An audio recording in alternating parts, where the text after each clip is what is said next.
as soon as I said that. Oh, that is fantastic.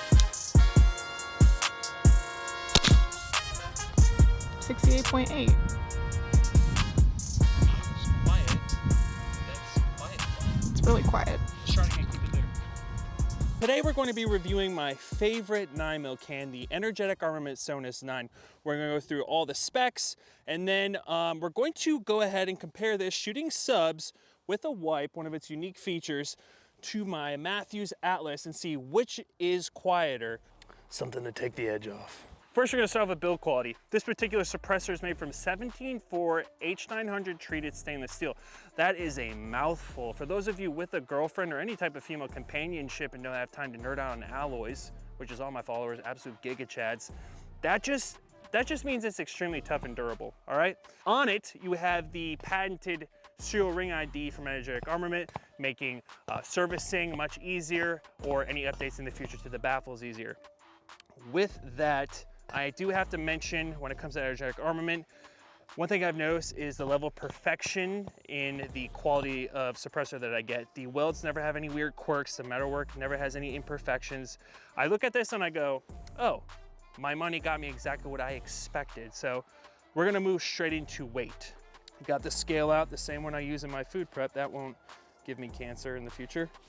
Looks like we have 9 ounces. I'm just gonna, okay, 9 ounces, cool. With that being said, I will say the balance that this gives on the Glock, which is where I shoot it, it balances extremely well, simply because the Glock grip angle kind of forces you to push down. It makes it a little bit easier actually to shoot with the suppressor on it. It doesn't feel like it's weighing the front end of this down. It sounds like a lot of weight, but on this gun, it flows very naturally. I never have any problems. It doesn't feel like I'm wagging around, completely natural. I mean, I would carry this to the store if they made it a holster. Yeah, it's definitely grocery store level appropriate. Next, I'm going to take off the suppressor and we are going to shoot this gun wet, and we're gonna get a baseline for how loud it sounds, and we're gonna strap this bad boy on and see what we can do. We're going to be shooting subsonic ammunition as well as supersonic ammunition, just to get a baseline for how it sounds without the can. Let's do it.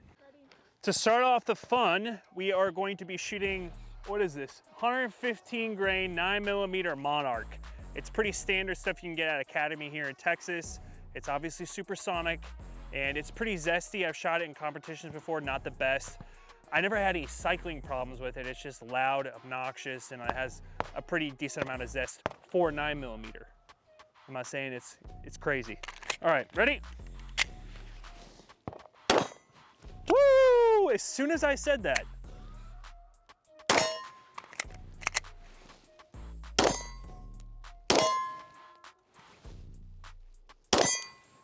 Okay.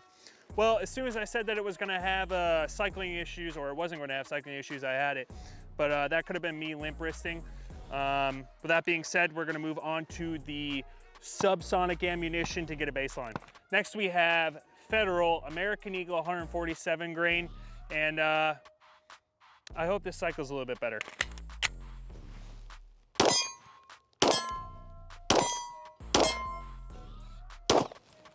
Yeah, shoots really well. Obviously it was a little bit quieter, still obnoxious. No real noticeable difference without a can. So now what I'm going to do is I'm going to put the can on and we're gonna shoot supersonic without the wipe, okay?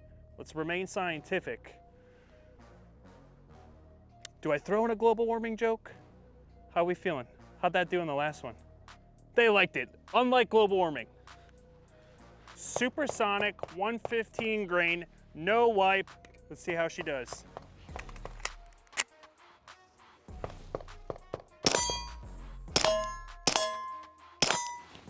That's still pretty nice, honestly. It takes the kick out of things. I like it.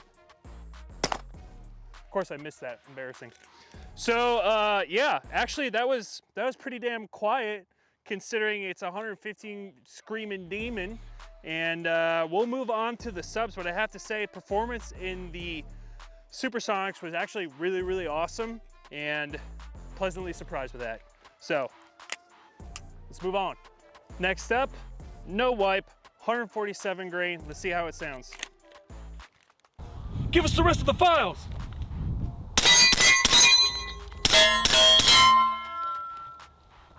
Woo! That is fantastic. I love that. Definitely quiet. Much quieter, in my opinion. We'll see on the footage and on the decibel reader. But yeah, a lot quieter. It had much better performance with the 147 grain, so I was able to stay on that smaller target with follow shots so much easier, and then transitioning, same thing there.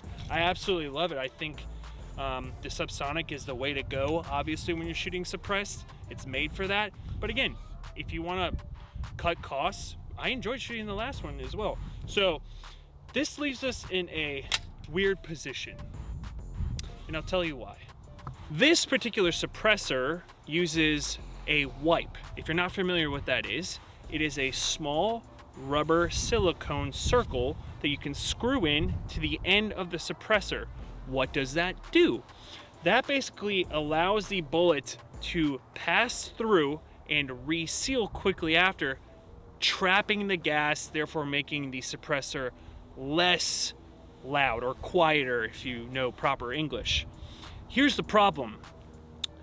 You can only manufacture one of these at a time, and when you do that, you have to first destroy the other rubber wipe that you may have already been using. So you have to take out the rubber wipe, destroy it, you have to throw it in that volcano from Lord of the Rings, and then and only then can you produce just one more wipe.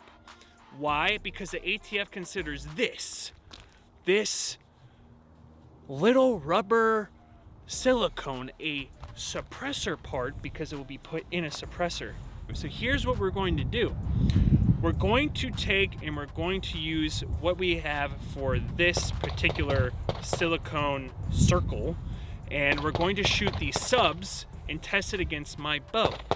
I'm gonna put this in, I'm gonna show you how I put it in, and then we are going to, let's shoot the bow first, get a sound test on the decibel reader, and then we will shoot the subsonic ammunition in the suppressor and see how it sounds. Before we do anything, I'm just gonna show you guys that this is clear, and let's move on. So first you're gonna start by taking off this end cap, and then there's an end cap in the end cap. And I have like a 15 millimeter here. I can't remember exactly, it's just what I found that fit. And we're just gonna unscrew this. Cool, so now you have these two pieces. This is threaded to the inside of this one. And I guess you would typically wash this.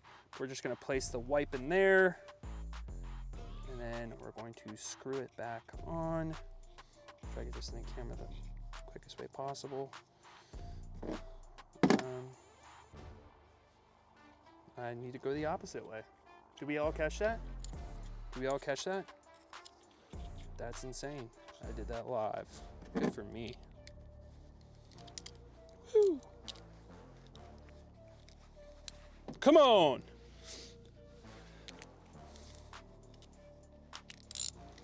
Nope.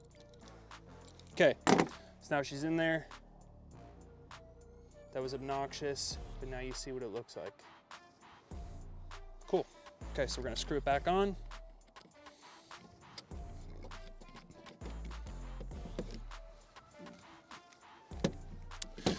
Lastly, we're just gonna tighten it down. Just like that. We're all good to go.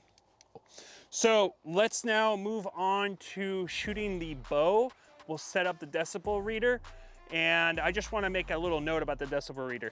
This particular decibel reader is meant to measure ongoing sound, and we're going to be measuring the min-max. Now, it has that capability, and we should be well within its decibel range, but it should be noted this isn't professional level stuff. Yes, it would be nice to go out and buy a $3,000 decibel reader to test this. We're not that far yet. Maybe we will do that at some point. But we are going to introduce a little bit of data that's better than going, it's quieter than my bow, trust me, bro. You know, so take it with a grain of salt, but it will be interesting nonetheless. I am going to be shooting the Matthews Atlas with the Hunter Gold Tip 300 arrows. We're running full shaft, ladies and gentlemen, because the guys at Archery Country no longer cut the extra ½ an inch off my arrow. So here we go. Let's get a sound test. Let's put that in front of the camera if it can see it all. Oh, at its peak, and you can tell it's me, call the number out. 74.8. 71.2. 71.2. Third arrow.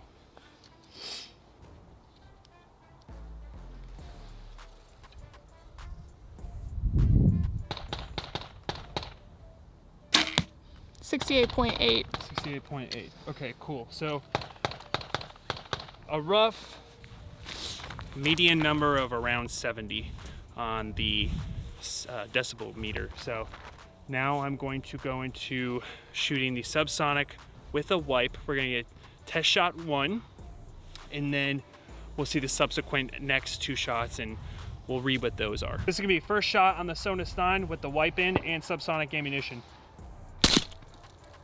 74.8. 74.8. Okay. 73.9.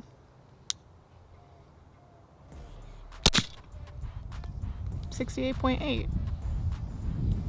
I mean, it was quiet, but that's quiet. It's really quiet. I took the suppressor off because I wanted to show you how that wipe is working and what it looks like after 3 rounds. I'd say we have about 60%, maybe 65% of the wipe still left, which means it's still trapping a significant amount of gas after 3 rounds. It's quite impressive for silicone rubber at the end of a tube, right? And for it to produce 68 decibels, which was just about the average of the Atlas on the 3rd round, is impressive itself, and my wife can attest, it truly was very comparable. Do I think this is louder? Obviously I do think it's louder, but that 3rd pop really shows you how well a wipe can do at the end of Sonus 9 with subsonic ammunition. So that concludes the testing on the Energetic Armament Sonus 9. I think it's a fantastic multi-purpose suppressor that can take loud, obnoxious, cheap ammunition and knock it down a notch, so you can introduce, your wife or your child into shooting without having to be intimidated. You can also put it on a sub gun, a PCC, or anything like that. It doesn't weigh too much. I think all around, the Sonus 9 needs to be in your collection, and anybody that says suppressed pistols are impractical is a dirty, rotten communist.